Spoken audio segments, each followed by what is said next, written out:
Hello, welcome back to my channel. My name is Ashley. If this is your first time, thank you so much for stopping by. If you're a return viewer, I appreciate you coming back week after week. So it has been a few weeks, maybe close to a month since my last video, and I apologize for that. I'll just say sometimes breaks are necessary, okay?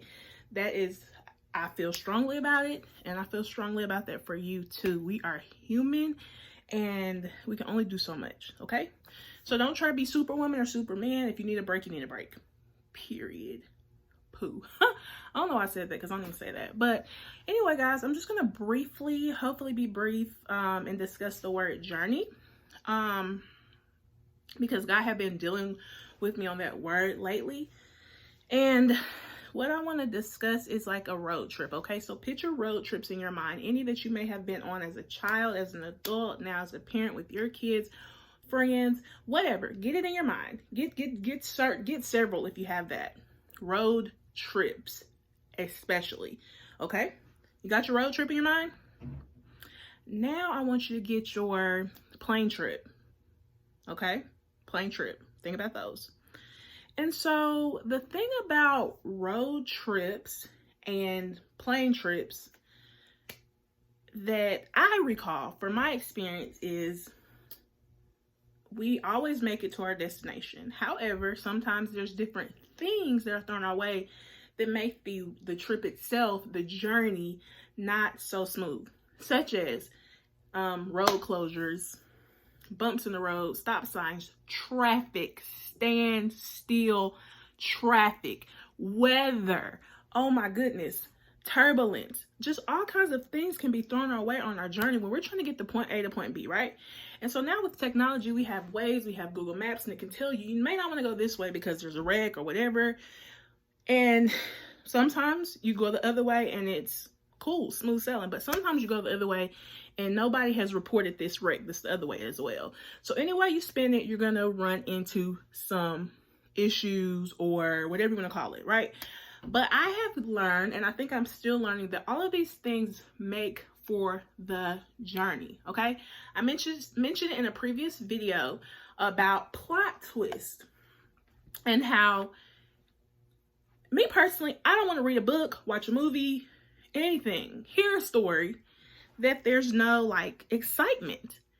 And typically a perfect story is not, I'm not gonna say it's not great, cool, glad to hear it, but that climax, that turbulence, the negatives at the time make for a good story.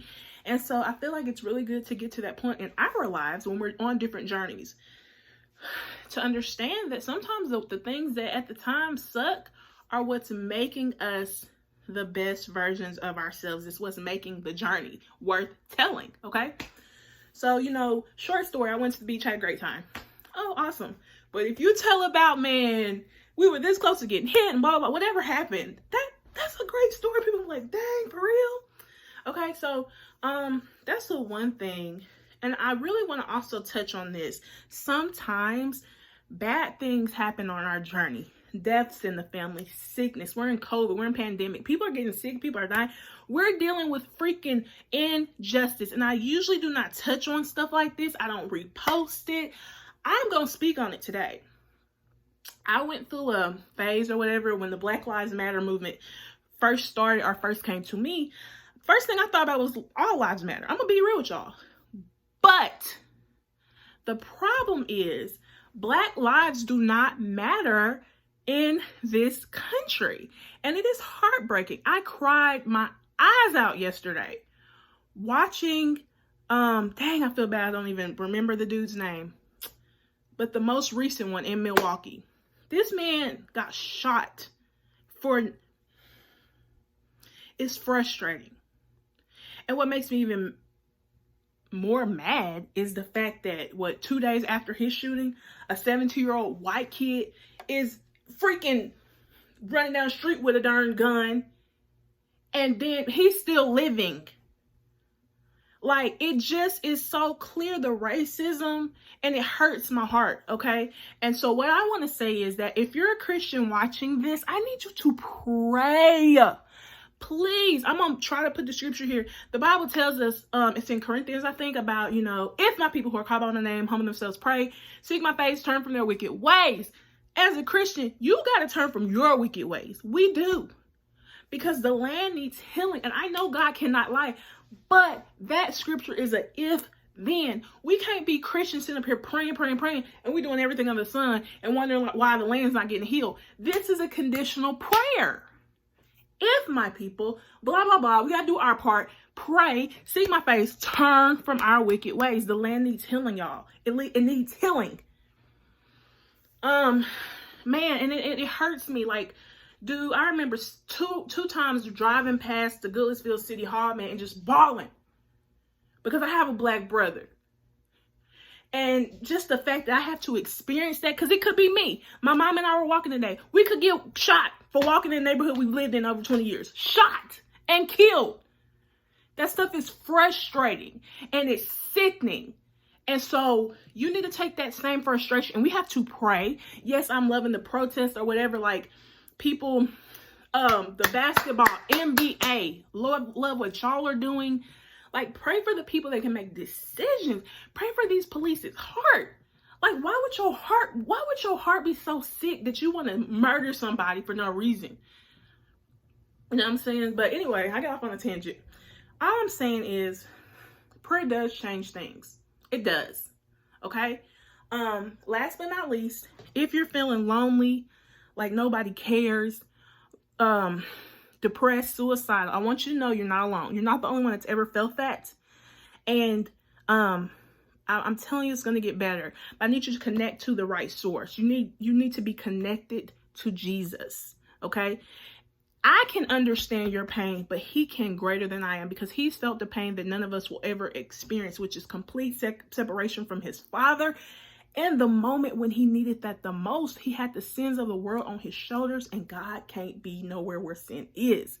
So he was separated from the Father. He knows how it feels to be lonely, to feel like there's no hope. But I'm telling you, 3 days later, he rose. You're going to get up out of this situation. It's going to get better. I know for myself.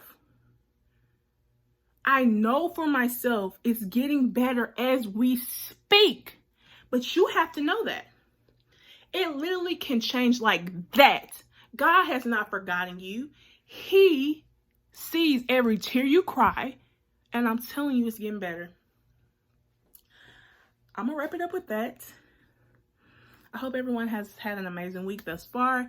Don't get caught up in your feelings. They can literally change so much. And we don't have time to be on this roller coaster.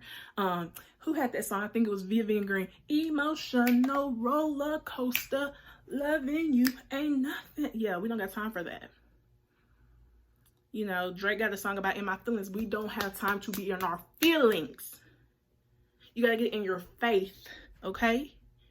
Ask God to allow you to see things through his eyes, and he'll do it. But you have to, in order to see things through God's eyes, you have to spend time with him. You got to pray. You have to get connected to the source. John 15 talks about the true vine. Read it. Meditate on that, because you need to stay connected, because apart from him, you're dead. I got some flowers over here. They're dead because they've been cut off. You have to be connected to divine to get your source of life and strength. God bless you all.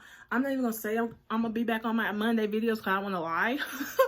But I'm going to start posting these more. Okay? God bless you all. Like the song says, I pray for you. You pray for me. Watch God change things. God bless you all. Peace.